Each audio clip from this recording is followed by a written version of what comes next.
Tandaan nyo sa lahat ng anak.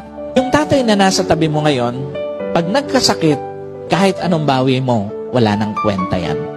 Lahat ng masasarap na pagkain ibibigay mo sa tatay mo, pag may sakit na, wala nang kwenta sa kanya yon. Di na niya malalasahan yan.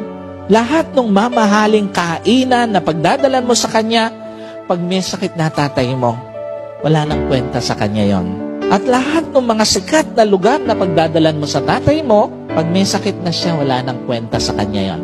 Kasi nga ito ang totoo, yung tatay mo na akala mo ang lakas-lakas, pwedeng ang dami palang nakatagong sakit. Sa mga anak, yung akala mo ang lakas-lakas ng tatay mo, nakatayo, di mo alam ang dami palang nakatagong sakit. Yung tatay na akala mo okay na okay, marami na palang iniindang sakit at tinatago lang sa'yo para hindi maging pabigat sa'yo.